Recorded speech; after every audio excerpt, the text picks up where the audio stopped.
Ladies and gentlemen, welcome to another video for Farm Simulator 22 with me, Simulation for the Nation. In today's video, we are going to be looking into just how profitable sheep actually are. We have got the small sheep pasture over there. We've got the medium-sized sheep barn, I think you would like to call it, and the large sheep barn as well. What we're going to be doing is ensuring for the next calendar year, they are fully stocked with everything they need. And we're at the end of that calendar year there, so this time next year in August, we are going to look through and see exactly how much wool they produce, how much it costs them to get to that stage, and work out how much you get for that wool and the best time to sell it. So what we've done, each of these units has been fully stocked to their capacity. The small sheep pen over there has 15 sheep in, all of the same breeds across every field as well. We are currently using, as I come on and look in here, we are currently using the Landrace of Bentheum.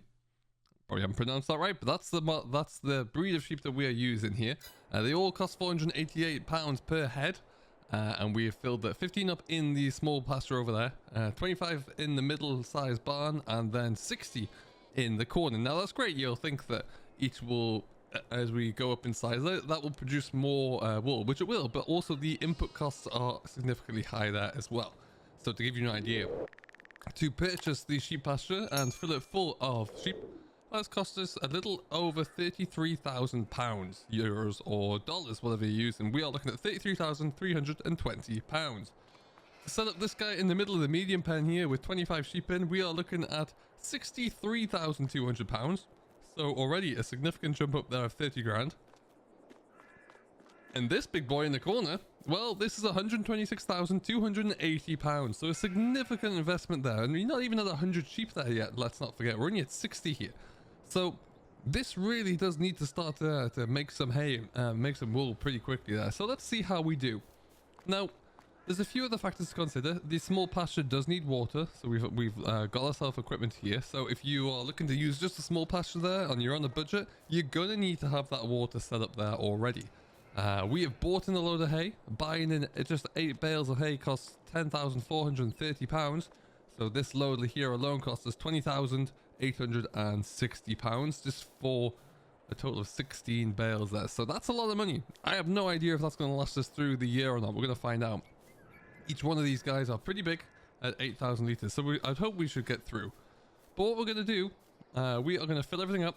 We're going to keep a track of how much hay they use each. And we will be able to see just how much that's going to cost us in total at the end, and then figure out how much we can make for it at the best time of the year to sell the wool off as well. So in this telehandler that we are not factoring into the costs, but again, if you want to use bales, you're going to have to find some way to move them around unless you do them all by hand for small bales.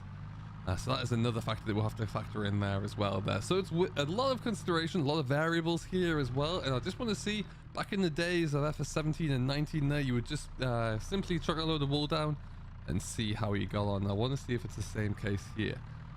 We know that with chickens there, in the previous video that we did, there's a huge potential there to turn one trailer load of wheat or barley into a lot of money in inside or slightly over 1 year. You can actually have paid off your initial investment cost. So let's see if it's the same for sheep.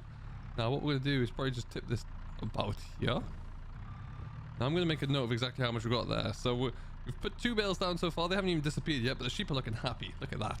And same thing again, we'll go and stick another couple in there. I feel like those 2 bales there may last quite a while in that little pen, so let's see.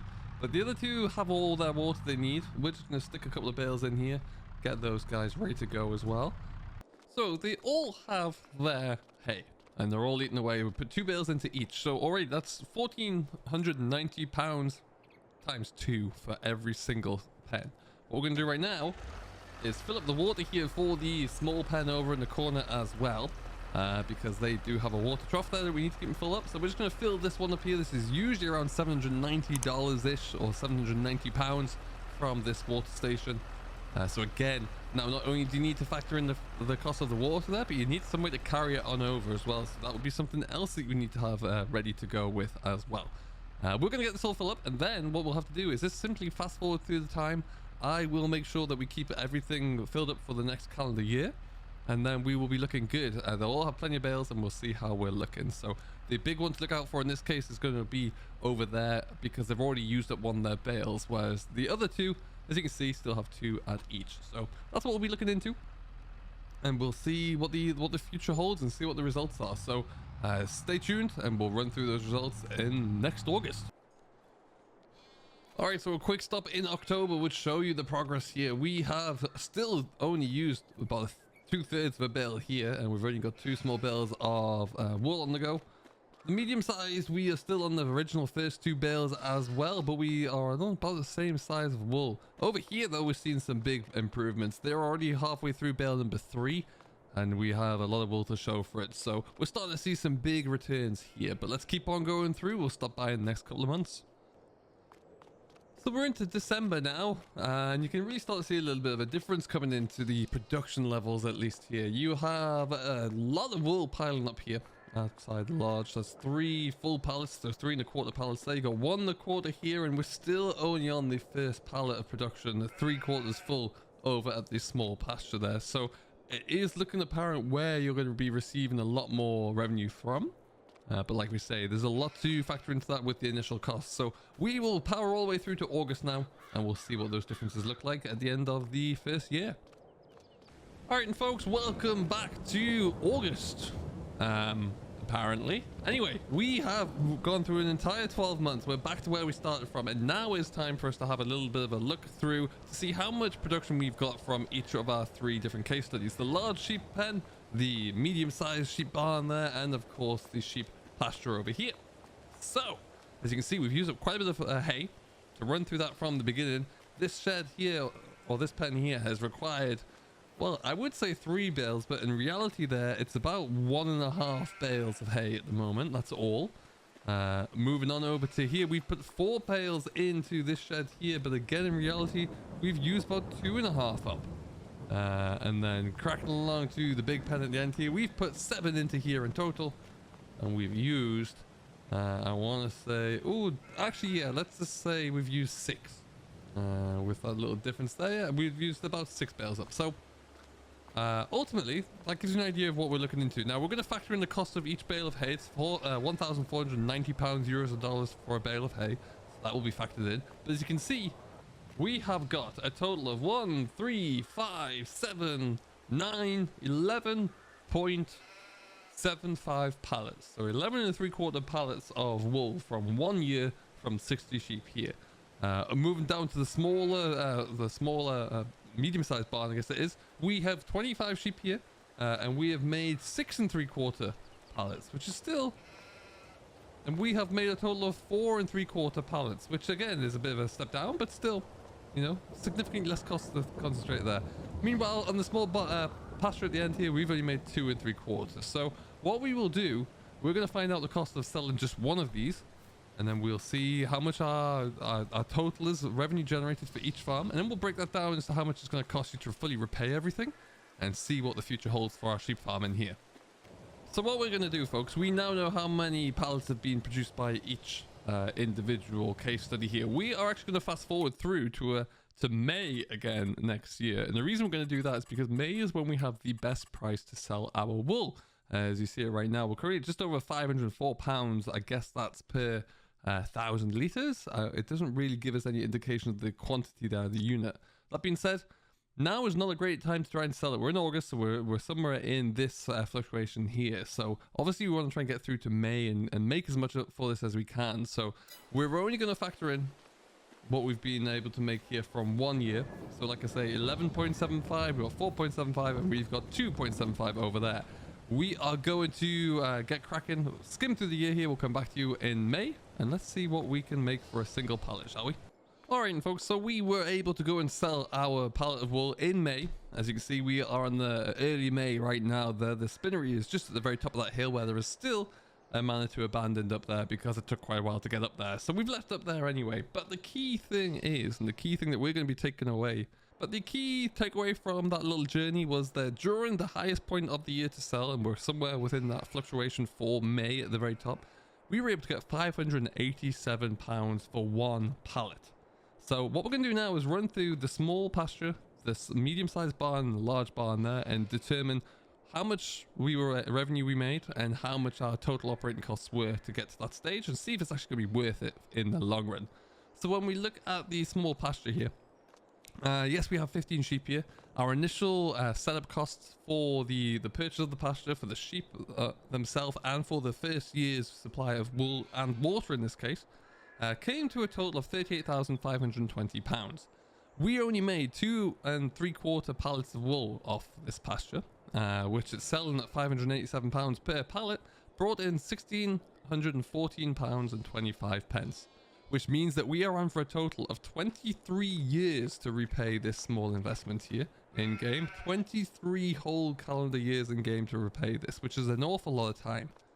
If we factor in coming into the medium-sized barn here, yes, of course, we're at 25 head of sheep here, and our initial setup costs were greater, including the hay for the first year there. Our initial cost was £69,160.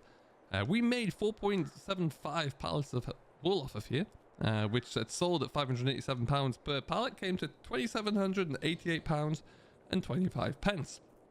So that's a market increase, but it's still going to take you just under 25 years to pay off the investment you've put into the year one running costs of this operation, which is still not very good. If we come on to the big farm here, where we've obviously seen a significant increase in the operation, but also with that significant increase in the initial development costs. So our initial costs for the barn, the livestock, and also the first year's supply of hay cost us £136,710. We were able to make 11.75 pallets of wool off this, which when factored in at £587 per pallet, comes to £6,897.25. So we're making more money, which is great. We have a very large initial setup cost to repay, but we'd be able to repay it in less than 20 years, at 19.8 years, which means that whilst we do upscale, it is taking less time to repay for that initial investment. One thing I think we would look to see moving forward there would be larger modded barns, so you can have more cattle and more livestock in here, more number of sheep, which would allow you to increase that output. But there's another issue at hand here to think about. We bought in our bales of hay, and coincidentally, it is cheaper to buy 8 bales of hay at £10,430 per 8 bales than it is to buy 7 bales individually at £1,490, because that comes to the same price. So bulk is better. Make sure you can buy 8 where possible. But let's say if you're on a farm, you don't want to buy bales and each time you want to make them, then you're gonna have to have a tractor that can pull the equipment. You need to at least look into leasing a mower, a tedder, a rake, and a baler, and you're not going to be able to get all of those for less than the cost of those bales. And if you're only going to have 60 bales or 60 sheep, then we know that you don't need more than 8 bales for a single year. So the question that we looked at the very beginning of this is, are sheep capable of turning hay into money? And the answer really is at the moment, not really. It's going to take you a long time to reap the rewards from it. If you are starting from scratch, or if you're starting as a farm manager there, you may not have the money to initially set up. So you have to take a loan out to be able to afford the £136,000 to get everything set up and functioning. You have to pay the loan repayments on that as well. Now, if you're not going to be selling off your produce until the very end of May, when it is at its highest peak, then you're going to accrue more debt just for servicing your loan there as well. So there's a lot to think about as to how you'd like to proceed with this and how it makes money. If you are running without any loan there and you've got the capital to do it, then yes, you can get off to a better start, but you have to be able to make that initial step up first, I think. And if you're going to do it, we need to look for perhaps some modded buildings there where you can have maybe 100 sheep, 200 sheep in there, which will allow you to really increase your output. But let's not forget, with that, you're going to need to have more inputs as well. More hay will be needed to help that operation. But I hope this has been some successful insight for you. I hope you can take this away in your planning for your new farms, wherever you may be. It's been great fun to do it. I hope you have enjoyed. Do leave any comments, feedback down below that you may have. If you'd like to, give it a thumbs up and subscribe to Simulation for the Nation. We'll be bringing out more of these along the way as we get some time to play around with the game. But until next time, do stay safe, enjoy what you're doing as always, and we'll see you in the next one. Catch you later.